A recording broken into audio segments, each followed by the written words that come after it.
and welcome to For Book's Sake. I am Heather Roberts. I am Veronica Adams. We are 1852 Media. We are. And today we are going to be talking about success. What makes success in a book? In a release. What is success? What constitutes success? Yes. How do you measure success? And how do you market for success? Is it different for the different kind of book? You got to define it before you can measure it, right? Exactly. Everything feels very blurry sometimes for an author when they're trying to figure out, how to market a book and what they should be doing. So the simplest way to cut through all of that is to figure out, what are your goals? Yep. What's important to you? What is success to you? What does that mean? So, I mean, there's several ways to define success. Yes. The number of pre-orders you get, the amount of money you make within a certain period of time, the number of reviews organically generated or artificially organized behind the scenes pre-release. Yeah, there's tons of, hitting a list. Hitting a list is one measure of success. Being nominated for or winning some sort of award or accolade. Yeah. And the thing is, if you look at the numbers, I can't remember what it is off the top of my head, and I should probably have looked this up before I started talking about it. But traditionally published books, there are so many that do not sell like 1,000 books in a year. I mean, I think it's like 60 some percent. Like, it is a very high percentage. An obvious majority of traditionally published books are not commercially successful. Correct. And so the way that they work it is they invest in a whole bunch of different books and then, decide, pick and choose which ones they're going to actually invest their money in. Right. And then they try to make those sell really, really well. And then everybody else gets whatever. And they might get their money back. They might make some money off them. They might not make some money off them. It's, that's their business model. But if you are independently published, you are doing it all. So the success or failure of a book release, depending upon how you're defining that, right? Really matters to your bottom line. You don't have the same ability to just invest in, one or two titles and not care about the rest. Although some authors do that to a certain degree, and we can talk about that, because that's when you start having larger, more releases every year, and you're not releasing 2 books in a year, right? Or, 1 book in a year. You're releasing 12 books in a year. Which, by the way, for those of you who are doing that, pat yourselves on the back, because holy crap. Yeah. It's amazing. What a feat that is. But not every book out of those 12 books is going to get the royal treatment. Right. They're not all going to get the massive push. So, you need to decide what books are going to not matter more to you, but more of your advertising dollars should be allocated to it for whatever strategic reason. It is like life in general, right? Like, you have a limited amount of time. Mm-hmm. A limited number of resources and a limited amount of energy. And you're just constantly triaging the things that need to get part of you or part of your budget or part of, whatever, right? Like, it's the same thing with your book business in terms of writing and publishing. It doesn't matter how many books you're putting out. It's how are you going to organize which books get the most of your resources, time, and attention, and which ones maybe you're not going to get quite as much of your resources, time, and attention. Right. Like, I'll give you an example. So if you have a novella coming out, mm-hmm. you might not be putting forth the full court press for that novella. Right. You're going to do what we call a soft release. Yes.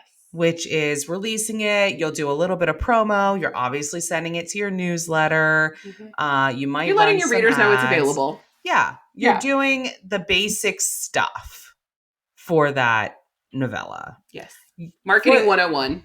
Yeah. Basic stuff.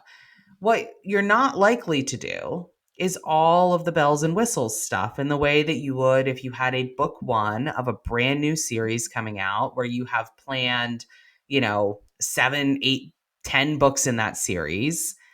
And it doesn't even have to be a like series where people have to read through, right? Like a trilogy or any of that.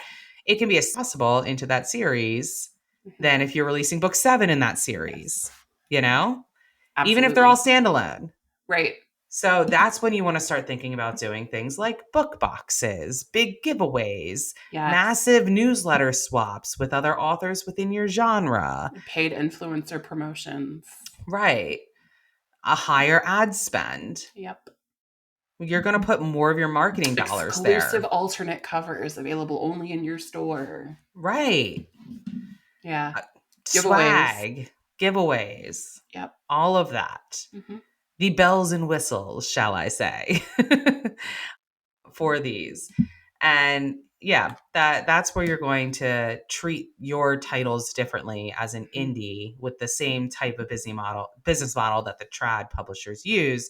The Right. difference is that you are your own business with all books are you, whereas in their business the books are owned, written by other people, and so they don't, and they're also potentially ones that could be a full court press and they just pass it over. So here's The my thing. strategy is different. Yeah. Well, most of those books are probably good books. Mm-hmm.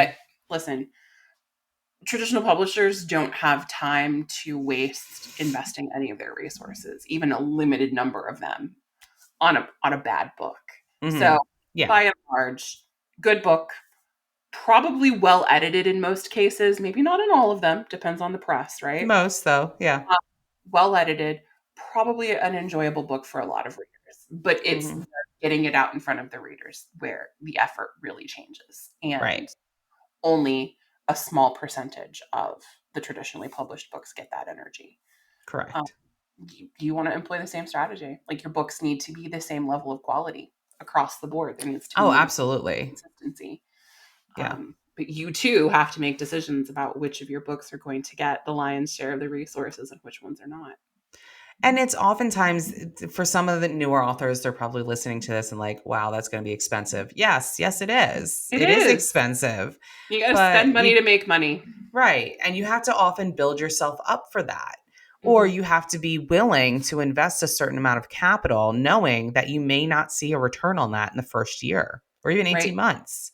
Right. And you also have to consistently be putting things out during that time, because the more books that you publish, the more products you have to offer, and thus the more opportunities for making money I think are about present. I think about authors that we do work with or have worked with who attend various conferences Mm-hmm. and they see presentations on different marketing tactics, advertising, and they hear from repeat list makers with brands that are 100 times larger and more established than their own Yeah. about spending 7 figures a year on Amazon ads or dropping 4 to 5 figures a day on Facebook ads. Like, Mm-hmm. you don't get there overnight, but yeah, eventually that's what it takes to get to The the level of level, success of the yeah. people who are sharing these secrets with you and talking to you about what they spend. I mean, It that's is realistic pay for for them. play. Yeah. Yes. And Rome wasn't built in a day, so you've got to start somewhere and And a, invest what you can and a now lot of those in the authors, long-term growth to get there. right. A lot of those authors have been building their brands for a decade or Or more. more. Or more. Yeah. So it's, as Veronica said, it's not built in a day. They did not have overnight success. This is, Yeah. it is possible. And I mean, I've seen a lot of books go viral because of TikTok, right? Like that is a very big portion of the industry now, that is newer and can make a huge difference in someone's life. But the problem that I'm seeing is that oftentimes it's a flash in the pan. Unless you're consistently getting videos to go viral on new books that you have coming out, you might have one that goes viral and you have an amazing success with it, but that does not automatically make all of those people now your readers. it doesn't always work like that. Sometimes it does. Sometimes authors have been able to capture their audience's attention and maintain it. But I've also seen situations where authors have had a video go viral. They get, their book goes up into the close to the top 100 or in the top 100, right? It's amazing. And then the next release, it does not perform in the same way. Right. And they're like, where'd all the readers go? It's like that, the song, like, where did all the cowboys? Yeah, like, where did they go? Having a Paula Cole moment for your Yeah. readers. I mean, guys, I'm almost 40. This is what you get. Yeah, we're elder millennials, or zennials, I think sometimes we are referred to. That So hazy, foggy area between Gen X and the millennials. So you're gonna get 90s and early 2000s song For sure. references frequently, but it's true. TikTok has worked for some authors because they've been able to connect with their audience in a parasocial way. For those that I'm seeing consistency for, that is really what they've managed to do. Others that don't have that have to consistently keep posting their promo teasers and things like that in order to keep elevating their titles. Right. It's a lot of work, but also it's you doing free work and free labor. Well, free, you know what I'm saying? It's time for money instead of money for money. Right. So you're using time as your resource to make all of those images and post them and consistently do that, Yeah. as opposed to spending money on advertising. However, the dark side of that, the opposite side of that, the unfortunate side of that is that if you're exchanging time for money instead of money for money, you're not writing. That's true. Right. You're giving something else up to do that. Right. Right. And that's why it's a So, marathon, because you yeah. have to balance the exchange so that you can continue to produce books on some routine schedule, whether it's 2 a year or 12 a year. Right. In order to continue progressing and earning more money to spend money to make money, or to exchange more of your time for money. And the cycle continues. And what can happen over time is if you consistently keep posting and you get one of your titles to go viral and then another one to go viral and another one to get viral, eventually your books are going to get the notice of some of the influencers, right? Because they're on the same platforms and they're looking for new things to read. And then that's when it starts becoming more organic, that you're not pushing it as much. But it takes a long time and a little bit of luck to get there. So you can't bank on that happening. It's not going to happen the first TikTok you post. Very You can try to unlikely. woo some of the influencers and become a Absolutely. brand that they are willing to organically share. Absolutely.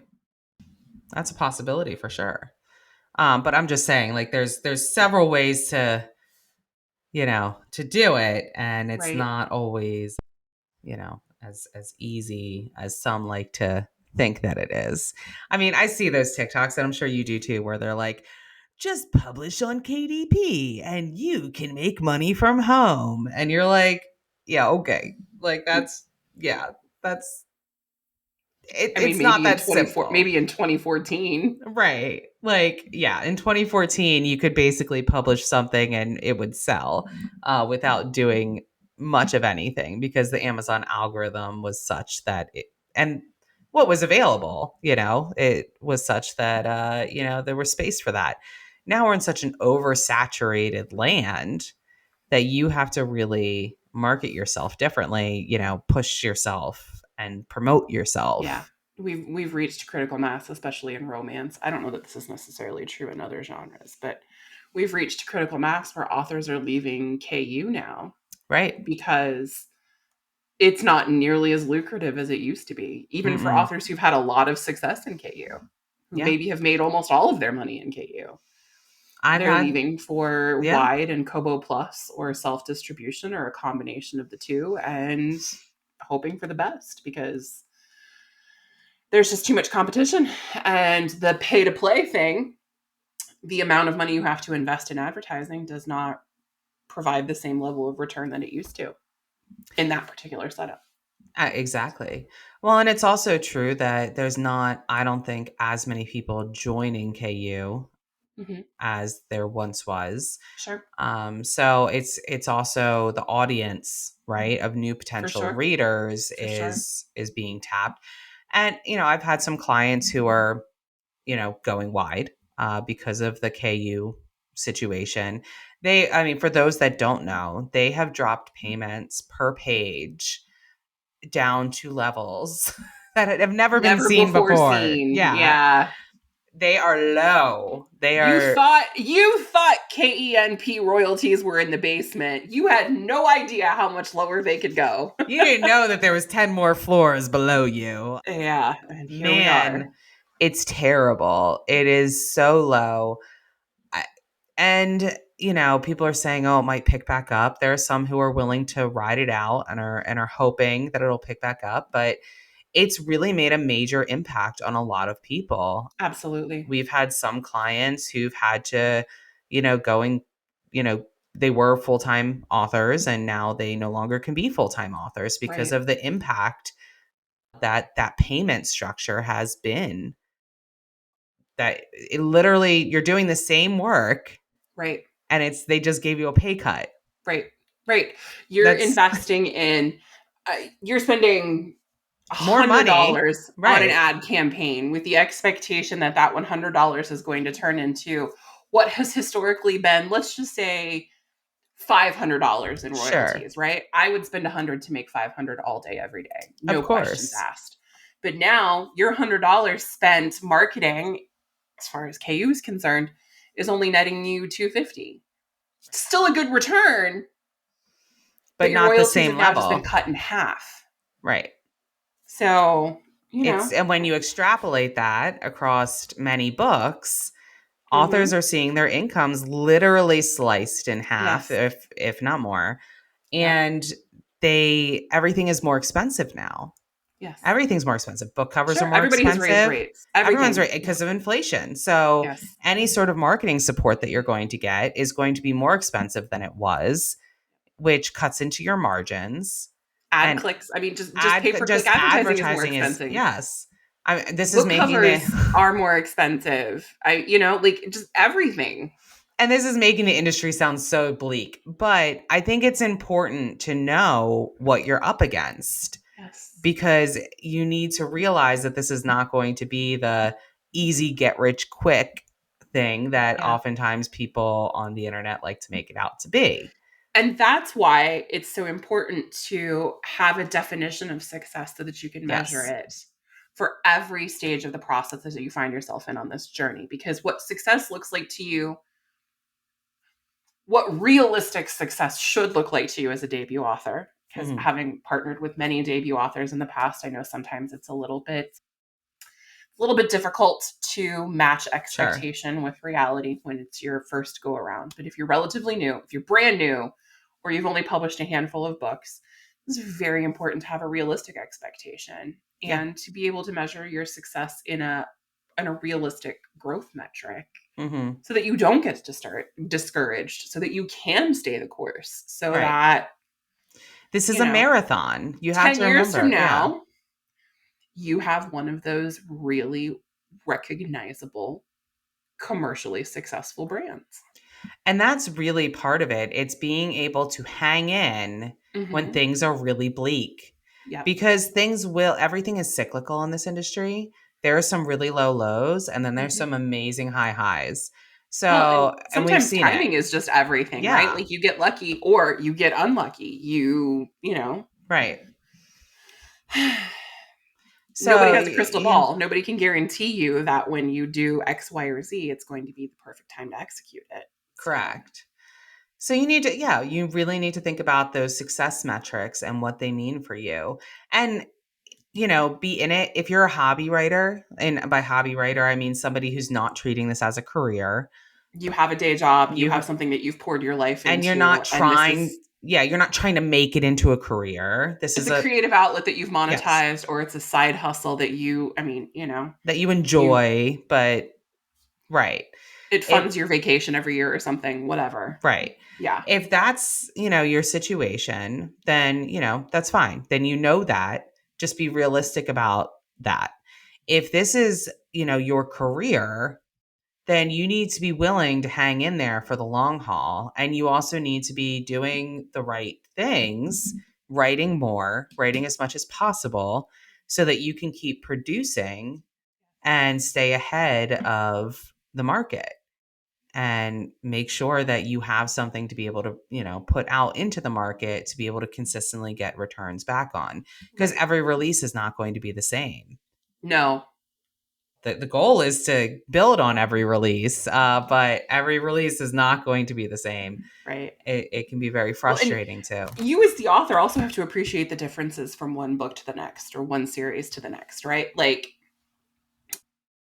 the idea is to find something that readers respond positively to and that sells Yeah. well, and to capture that and reproduce it As many times as possible. If commercial success is your measure of success, right? Like if you're looking to make money, Yeah. which not necessarily everybody is. Most people we work with are.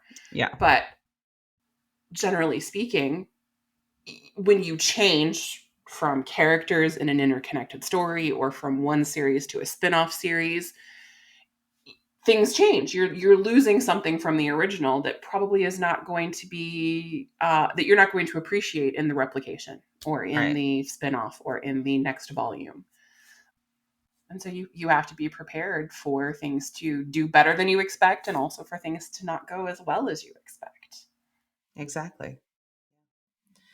So, it is hard out there right now. I think especially in this economy, with Yeah. inflation the way that it is, Yeah, with people are spending more on necessities, and they have a yeah, significantly lower budget for the pleasure activities. right. Um, With page reads the way that it is, it's yep. it's harder. Everything's more expensive. But you as the author too, you really need to consider the price of your books too. You need to be considering, should I be raising the prices of my books? In romance, especially, I think it is, historically true that romance has always had, the lowest prices. Mm-hmm. If there's so many other, like if you look at mystery and things like that, Yes. it is very common to see $12.99, $14.99. Any $7.99 is a deal over in a Yes, it is. mystery It is. or thriller title. Whereas in romance, if $2.99 and $3.99 is pretty much the norm, I am seeing more $4.99s now as the norm, which I think is great, honestly, from the author perspective. As the reader perspective, to of course, I'm paying more for my titles, but at the same time, authors are getting compensated more, which Yeah. they need to be. Yep. They need to be, and it's $1 extra. Skip your coffee for a day; it's fine. So yeah, I think authors really need to look at their price structures. Gone are the days or the 99-cent free in KU. Kindle stuffing days. Those days are over. Thank God. They should be The over. glory days. Oh my God. That was very frustrating time though. It really was, because there were so many authors who wanted to value their work higher, And they but were felt that cheating they couldn't because other because people were cheating the system. yeah, because the market was such that if your book wasn't 99 cents and free Yeah. in KU, that nobody would touch it. It was harder. I wouldn't say nobody, but it was harder to sell.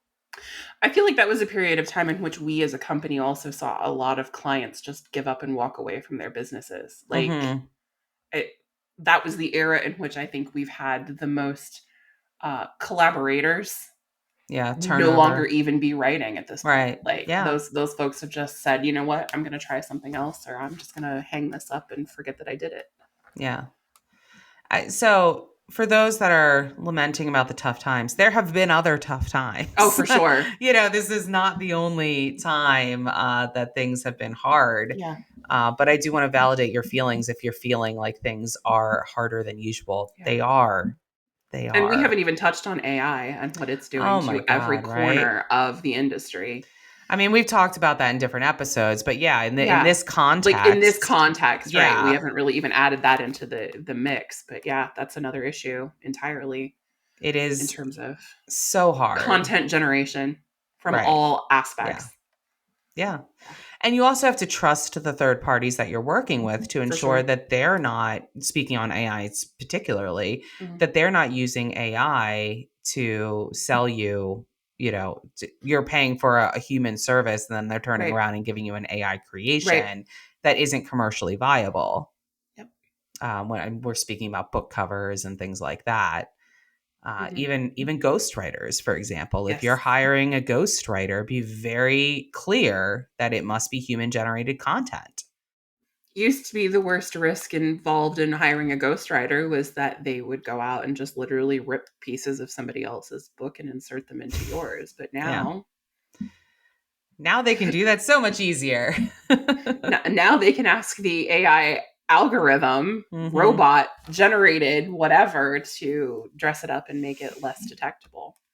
Right. Still stolen though. Exactly. So if you're using things for commercial products, be very wary. If you're writing a description on your website of a t-shirt or something like that, I don't think AI generated content's your problem there. Chat GPT, that stuff all day long. Right. I mean, if you're writing automated email replies to people who interact with your business, use AI. It's fine. If your When newsletter service allows you to generate subject lines using their new AI tools, go sure. for it. Right. Like Go this for is it. not the concern we have. The Yeah. concern is with the actual commercial product that is being produced Mhm. off of others' Well, yeah, so you're work. cutting corners and cost saving in the sense that like it's cheaper to employ artificial intelligence in any way shape or form, right? But that artificial intelligence has been trained off of the creative labor Right. of real humans who are not being compensated, nor is their work being licensed for use in training that artificial intelligence. So, from the ground up, there's a little bit of theft going on there just from the Yeah. very beginning. And then you have the issue of the robots putting the humans out of work, so to speak, because there are Yeah. some wonderfully talented graphic designers and photographers out there whose work is just being decimated by this new Absolutely. technology. It's incredibly frustrating. So, But so you have to God, think this was about, a dark picture we painted for man, this it episode. really is. What is success? So What is success? Guys, the sky is falling. Don't getting through. publish books. Just forget about Oh my your God. dream of being a published romance author. Like, just don't do it. Success is getting through this episode without crying, evidently. No, but for success, truly, though, for success, you need to define it for yourself. We can't Yes. define that for you. As Veronica said, most of the people that work with us, their metric of success is money. And frankly, Yes. that's my metric of success. Right. Happiness, other quality of life concerns, they come into play, right? But money is the largest and most pressing Sure. key performance Sure. indicator, if you will. How much money are we making versus how much time are we putting out to do it? All Right. of that. Mhm. So you need to really look and see, what are your priorities? What does success mean to you? You can get an orange banner on Amazon. That would be lovely. That Yep. doesn't necessarily mean lots of sales, though, because if you Get picked a selected for really, a BookBub feature deal from the yeah, BookBub editorial staff. If you've never had one before, that's a huge measure of success in that's terms of great. Yeah. your growth. And also, 75% of the time will be lucrative. So if commercial success is a factor, you're probably going to benefit from that investment. And so, especially in times like these, I think perhaps something to take away from this episode is to really look at your schedule for next year. We're coming up on 2024. Everyone Yeah. should be looking ahead to Year in 2024. review, look at the year ahead. Yeah, look at the year and see, where did I spend the most money, right? Mm-hmm. Like, look at where you spent your money this year. Look Yep. at how much money came in. Look at which books it came in on. Mm-hmm. What sold the best? What Yep. didn't sell as well? Is are there things that you can extrapolate from that. Did you spend the most money on a book that didn't sell that well, right? Like, what did you do? What didn't you do? Take a look and give yourself an analysis for this past year, and then look ahead in 2024 based upon that and say, okay, this series sold really well. Maybe I should write more in it. You know, this series got nothing. Either I'm going to cut it out or I'm going to reinvest or reimagine it in a different way. Maybe it needs new covers. Maybe it needs new blurbs. Maybe we, readjust things there. This is a really nice time of reflection and planning ahead so that you can be more prepared in your brand. Absolutely. Maybe this is the year that you want to try to go wide. And please, don't make that as a impulsive decision. That needs to be a that strategic requires some decision. planning. Yeah. Yeah. It's not just like one day I'm going to go wide. No, you're going to lose all of your, if you do that, you can, but you're going to lose all of your KU income and have absolutely nothing to supplement or to replace it for maybe 6 months, a year, 18 months. It is a long road wide. So it needs to be a strategic plan to get you to go wide. So really look at things and decide where you want to move forward. And I think that will help you to also determine success. What does success look like for you? Yeah. Set goals for yourself. Yeah, I think that's a positive way to end this episode. I like that. And that can also be more cheerful than just the sky is falling. That can also be my marketing tip for the week. Look at yourself, look at your brand. It's important to look behind and look ahead. Mm-hmm. And if you're not doing that, if you're just going through the motions every single day, or you're a pantser and you're just kind of throwing something at the wall and hoping it sticks. Right. Because we know you're out there. Yeah, we know. There's a lot of data there that you're missing.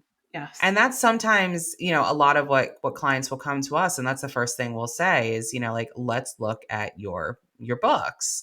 What's selling? What is your plan? What's your schedule? Mm-hmm. What have you been doing? What can we do differently? Yep. And there's many times where clients will say, like, I don't know, I just lost all this money, like starting in this, I'm just making half of what I made or what have you. Right. And you force them to go back and look and you start reviewing the data. And it's, I had this add-on and I decided to turn it off one day. That's happened. That happened. Hasn't it though? And then you're like, okay, let's try turning it back on. And then suddenly it starts performing again. And they're like, oh my God, because sometimes things don't connect. You're in the rush, you're in the moment, you're thinking you're going to just save money for a little bit of time. And then you forget. And then you don't realize all of the implications that a small thing like that has. For sure. So it's important to review and then plan forward. Absolutely. And I hope. Great tip. Yes. Thank you. Great tip. Way to steer this ship back onto a positive trajectory. I always do try. I think it's important to talk about realistic times, things that are happening. But I also I think it's very important to, remember that not all is lost. That there are still people making it in this industry, and you can be one of them too. So, all right, guys, until next time, stay positive. Oh.